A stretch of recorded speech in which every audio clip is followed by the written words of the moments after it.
Certo, irmão? Bom dia, graça e paz a todos. Vamos finalmente começar esse estudo.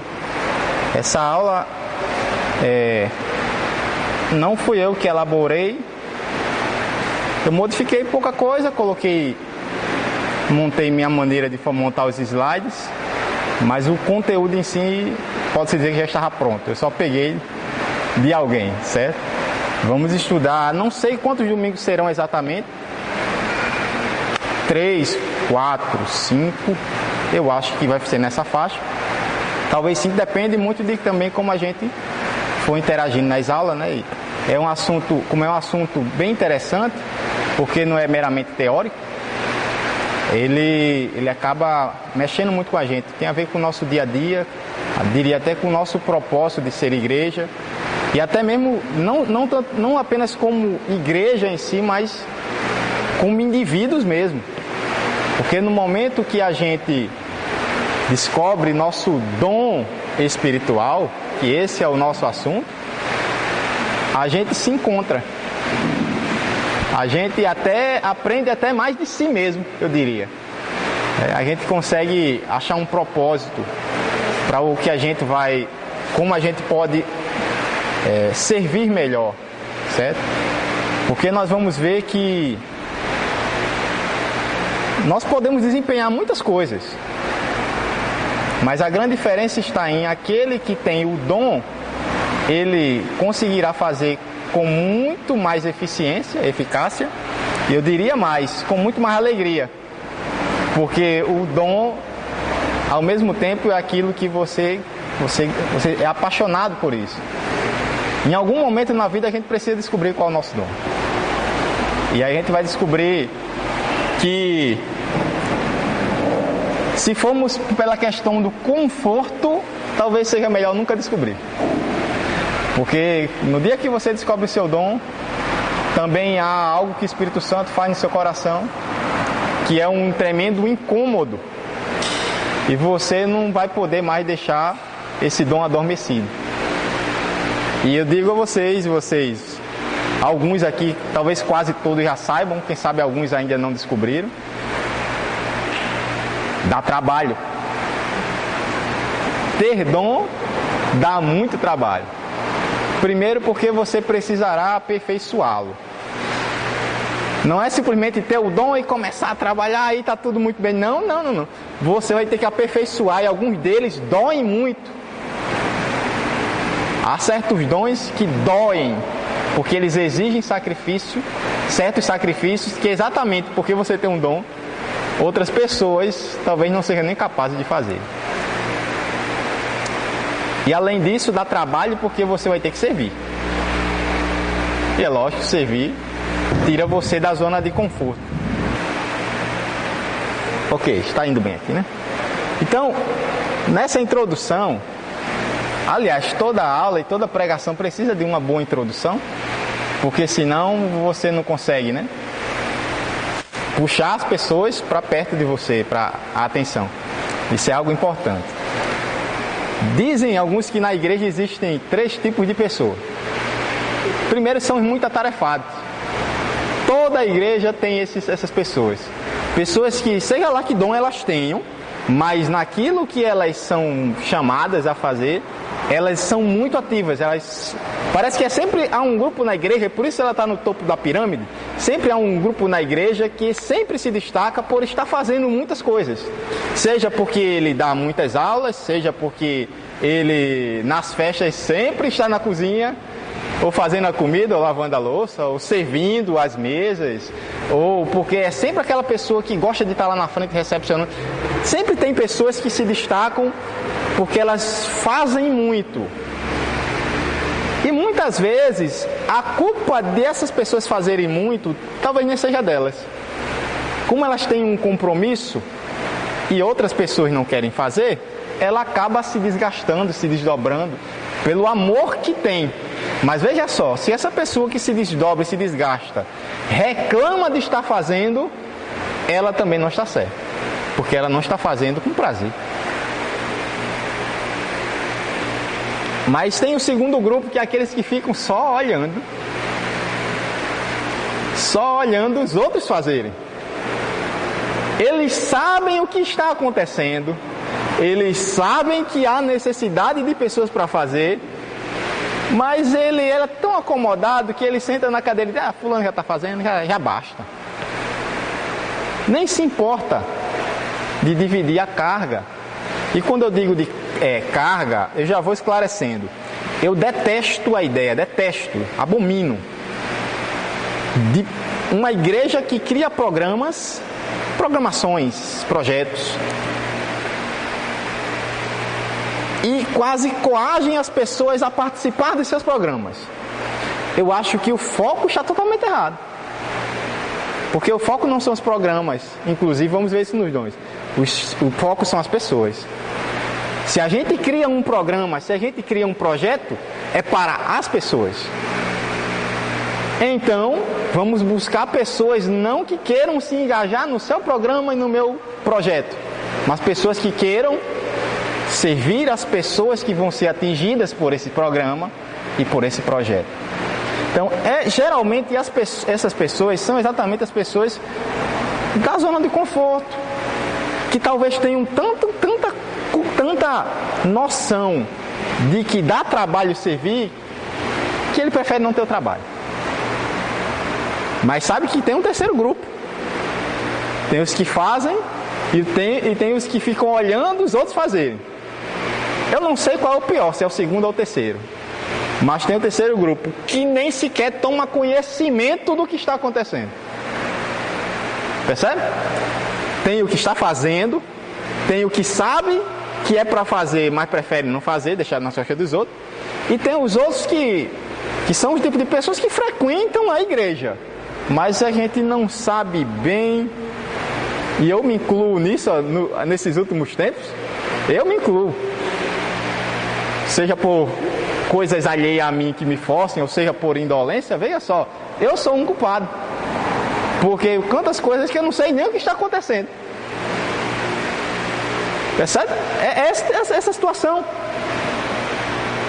Está vindo para o culto no domingo, talvez até na quarta, talvez até frequenta a escola bíblica, mas ele não sabe que amanhã vai ter uma reunião, ele não sabe que no sábado vai ter uma visita lá em Oiticica, ele nem sequer toma conhecimento das coisas. Gente, eu acho que a gente não chama isso de membro. A gente chama isso de pessoas que frequentam a nossa igreja. Que podem estar até no nosso hall, mas na verdade não deveriam. Se formos bem sinceros, os membros são aqueles que estão inteirados no corpo. E não necessariamente ele está dentro fazendo tudo. Mas ele está, de alguma forma, participando. Porque a gente não deve vir aqui à igreja esperando ser servido, e é isso que mais a gente vê. Vou para o culto receber a minha bênção. A gente deveria vir para entregar alguma coisa. Seja a Deus diretamente, seja a Deus a partir do outro, da entrega ao outro. Alguns também comparam isso a um time de futebol, 11 ou 22 jogadores já cansados, 70 minutos de jogo, ele já não aguentando, enquanto isso você tem 40 mil pessoas olhando esses jogadores cansados. Então é assim, é os que se esforçam, os que estão olhando, e eu que fiquei em casa e não estou nem sabendo que teve jogo. Tem muitos desenhos interessantes, né? E eu só conhecia mais os desenhos antigos, né? He-Man, essas coisas da minha época, né? Eu ia dizer Gato Félix, mas Gato Félix é bem antes de mim. Eu já peguei um pouquinho, mas as reprises, né? Mas agora com o CIE, eu conheci um bocado de desenho por aí. Tem alguns desenhos muito interessantes, muito educativos. Essa imagem aí do desenho chamado Mene Mãos à Obra. Ele é um indivíduo que ele presta serviço de conserto, ele conserta tudo. E o mais interessante é que as ferramentas deles falam. Então as ferramentas são como se fossem parceiras dele. E o interessante é que ele tem uma musiquinha que fala exatamente nisso. Ó. Cada um tem a sua missão, mas todos nós trabalhamos junto, tudo fica muito bem. Então ele tem a hora lá que ele precisa cortar aquela madeira. Ora, aí você aprende, existe uma ferramenta, você pode usar um martelo para conseguir a sua tábua? Pode. Mas ela não vai sair como você quer, ela vai sair quebrada, ela vai sair com as pontas irregulares. Mas existe o serrote, ou a serra, né? Que vai deixar bem, como dizem, bem linheirinho, né? Vai deixar perfeito. Você pode pregar um parafuso na parede com martelo, pode. Mas se você usar uma chave de fenda, vai ficar muito mais fácil e muito mais bem feito. Isso é dom. Dom, não vou aqui definir ainda dom, mas o dom é exatamente o seguinte: todos nós podemos aconselhar alguém que está sofrendo. Mas existem pessoas que parecem que naturalmente conseguem a eficácia de um consolo, de um ânimo, de uma forma que eu, talvez embora ensine, pregue, talvez eu não consiga. Eu posso fazer alguma coisa. Isso não significa que porque eu não tenho o dom eu não vou fazer, não é isso. Mas apenas quem tem o dom consegue fazer a tal coisa com muito mais perfeição. O dom ele não nos amarra a fazer apenas o nosso, mas ele nos diz: poxa, na igreja a gente tem tanta gente com dons diferentes, vamos identificar isso, vamos colocar as pessoas nos cantos certos, vai sair tão melhor. Essa é a ideia, né? E nós vamos ver inicialmente esses dois textos. Existem mais alguns textos que versam sobre dons espirituais, mas esses dois é por onde eu quero começar. Se algum irmão puder ler, a gente divide aí Coríntios e Efésios para 4 pessoas, mas se alguém puder começar a leitura, eu agradeço. 1 Coríntios 12, do 1 ao 31. Vamos lá. Queria apresentar duas analogias importantes para o nosso primeiro tópico. O nosso primeiro tópico é exatamente que os dons são dados em um contexto de unidade. O contexto que ele fala é o contexto dos textos bíblicos que a gente vê sobre dons. Todos eles tratam de unidade. Que o propósito dos dons é unidade. Veja, é interessante que, se a gente for imaginar, para que servem os dons? A gente podia usar alguns verbos. Certamente, servir talvez fosse o mais citado. Mas Paulo nem usa o termo servir. Os contextos são a ideia de unidade. Porque sempre tem relação com o que a gente vai chamar de corpo de Cristo. Dons têm relação com a formação da unidade no corpo de Cristo. Até mesmo se o seu dom for de anunciar o Evangelho para pessoas que ainda não conhecem ou pelo menos ainda não creem, até isso tem relação com o corpo de Cristo. Porque você está indo atrás de pessoas, anunciando o Evangelho sobre Cristo para essas pessoas, para que elas venham também ingressar no corpo de Cristo. Então, até esse dom que é externo, aparentemente, ele está agregado à relação de unidade ao corpo de Cristo. Então, a primeira analogia que a gente pode colocar é a analogia da engrenagem. Olha, o que é uma engrenagem?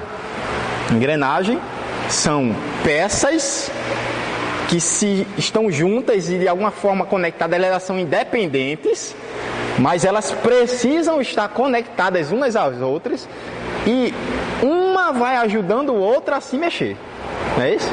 Cada engrenagem é uma peça, aí você pode ver. No caso, temos exemplo de 3. Cada dela é uma peça individual, mas ela só funciona ou ela só cumpre o seu propósito no momento que ela está unida às outras. E cada uma precisa estar desempenhando bem sua função. Veja só. Se a gente tirar uma das engrenagens, talvez ainda funcione. no sentido de talvez elas ainda se mexam. E talvez a máquina, onde está essa engrenagem, talvez até funcione com uma a menos. Quem sabe? Depende da máquina, depende do sistema.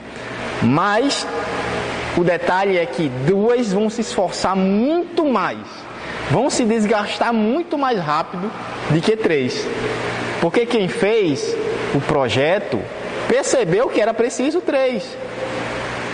Com duas talvez não funcione, ou talvez funcione, mas coitada dessas duas engrenagens que ficaram. Essa eu acho uma boa analogia para a ideia de desempenhar os dons no corpo de Cristo para o bem da unidade. Porque não é o bem, na verdade, não é delas mesmas. Elas, se for ver o serviço que ela vai prestando, vai ajudando as duas outras engrenagens a se mexer. A princípio e aparentemente, ela está beneficiando as outras duas e o sistema como um todo.